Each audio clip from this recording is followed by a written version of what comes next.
Pag nakita mong babanggain ka na ng kamalasan, salubungin mo na. Sobrang different because in the middle of shooting, a lot of things happened to me personally na hindi ko rin in-expect. So, the emotions here are very raw na na-incorporate ko sa movie kahit ayoko. Pero, lumabas, I think. Pero I can imagine, ang hirap nun to like, mentally, yung lahat ng focus nyo, wedding, planning, Yeah. and then balik sa work.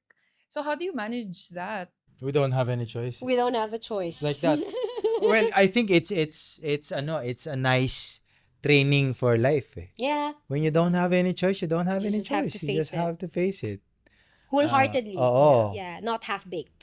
Kumbaga, pag babanggain ka, banggain mo na rin. Ganun ng, para sa akin, ganun ng Pag binato ka atake ng bato, sa- batuhin mo ng hollow block. Hollow block. Oo, ganun ng, Hollow block.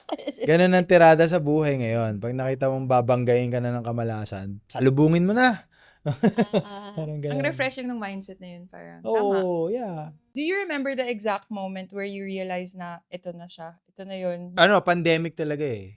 Yun yung, kasi doon kami nag-live-in eh.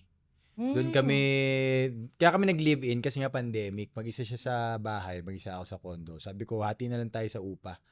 Diyan na lang tayo sa bahay mo. Mas malaki. Kasama din kasi mama Tatlo niya. banyo eh. Oo.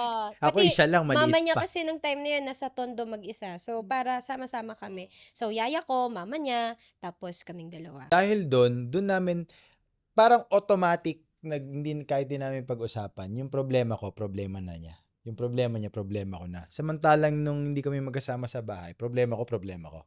Problema mo, problema mo.